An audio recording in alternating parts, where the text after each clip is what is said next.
Bien, Entre Ríos Noticias.ar nos encontramos junto al doctor René Kruger. Bien, está de visita en nuestra ciudad, ha disertado ya en 2 ocasiones, entre ayer y hoy. Doctor Kruger, bienvenido a Victoria. Muchas gracias. Bien, doctor, acabamos de escucharlo en lo que tiene que ver nuestra idiosincrasia, en lo que tiene que ver nuestros albores, sobre todo en la región, Brasil, Argentina, Paraguay. Bueno, y una figura fundamental y un concepto fundamental, los jesuitas. Quisiera que nos ahonde en ese tema y sobre todo traer a los jesuitas y de qué manera, más allá de lo que fue el norte de nuestro país, también cómo actuaron en nuestra zona específicamente. En Entre Ríos hubo relativamente poca actuación de los jesuitas, en lo que hoy es Entre Ríos, que en ese momento no se llamaba así. Sí. Hay sí una zona donde hay testimonios arqueológicos muy interesantes y es en el actual Palmar de Colón. Ahí tenían una explotación de cal que sacaban ahí del yacimiento y esto se comercializaba y servía para los edificios. Pero acá no hubo pueblos de indígenas formados como en las provincias de Corrientes, Misiones, el actual Paraguay y el actual Brasil. En Entre Ríos la actuación se limitaba a algunas incursiones y algunos intentos de misión, y en la misión de Yapeyú había indígenas de estas regiones acá, además de guaraníes. Era se puede decir, una comunidad pluriétnica. Doctor, cuando uno, e incluso en su alocución, uno lo escucha y uno sabe de los jesuitas, si bien el objetivo era cristianizar, Sí.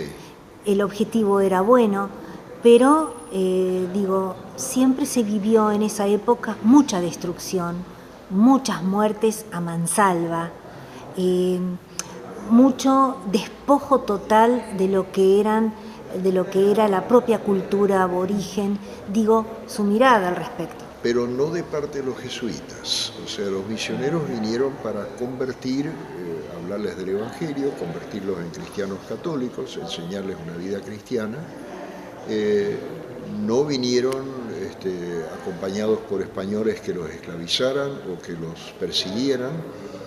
En ese sentido, si alguna persona tiene información sobre esto, tiene que basarse en un testimonio histórico, en textos sobre lo que fuere, porque los jesuitas eran, al contrario, muy respetuosos de la idiosincrasia indígena. Ellos tenían como lema que en lo fundamental no hay flexibilidad, lo fundamental son los dogmas cristianos, Jesucristo, la Trinidad, la Virgen María, etc. Ahí es lo que ellos van a defender siempre. Pero en todos los demás aspectos, una total flexibilidad. Ellos incorporaron, por ejemplo, la maraca en las orquestas indígenas. Todos aprendieron guaraní y toda la comunicación se hizo en guaraní. Castellano había muy poco, o sea, se preocuparon por llegar a la gente con el idioma que la gente entendiera.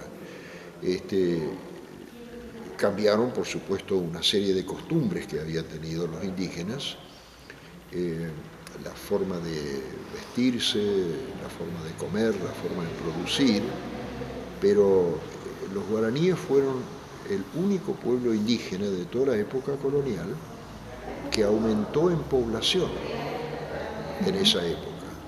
Eso lo descubrió con las estadísticas y un estudio comparativo muy bien hecho el profesor Maeder, que era docente e investigador de la Universidad en Resistencia, comparando simplemente las estadísticas de los censos.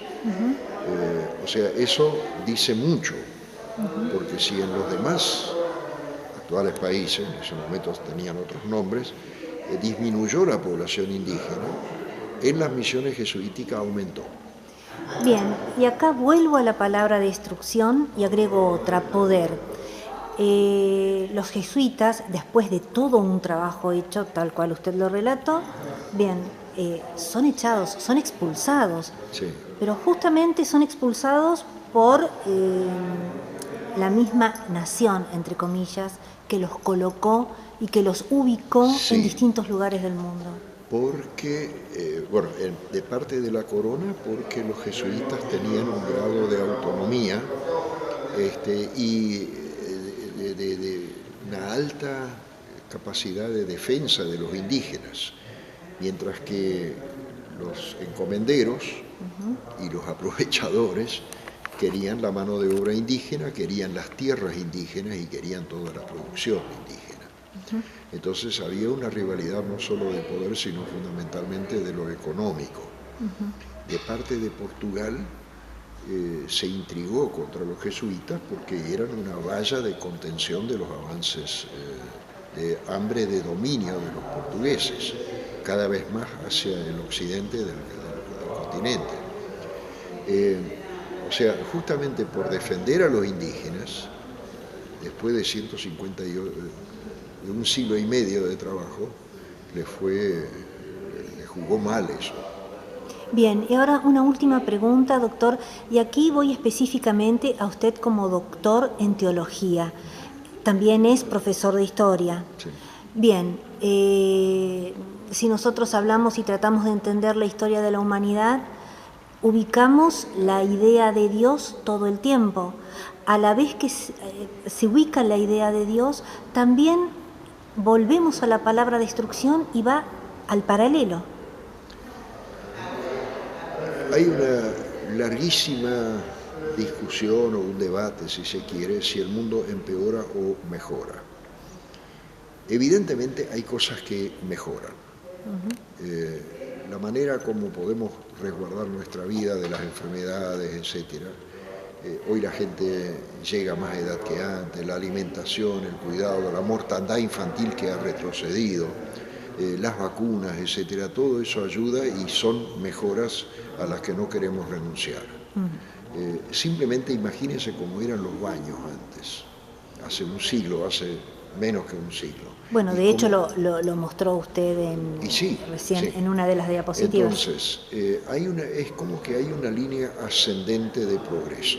El progreso de las comunicaciones, pero de tantas cosas, de la imprenta, de la computación, la era digital. Pero también hay una línea descendente.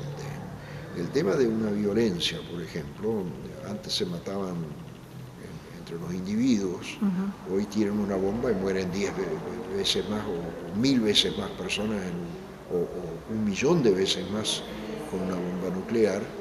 Entonces es como que hay una línea que nos lleva para arriba, pero también hay otra línea que nos lleva para abajo. Cuando hablamos de esa línea que nos lleva para abajo, estamos hablando específicamente del hombre, Sí, del hombre, claro, y de las adversidades y de las miserias humanas. Claro. Perfecto. Con todas las posibilidades que tenemos hoy, no había por qué que haya gente que tiene hambre.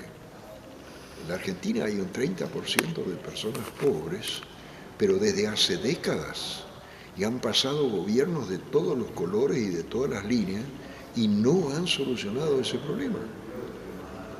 Perfecto, muy bien. Eso es terrible. Hay más de 1 millón de criaturas que no consiguen satisfacer su hambre todos los días. Bien.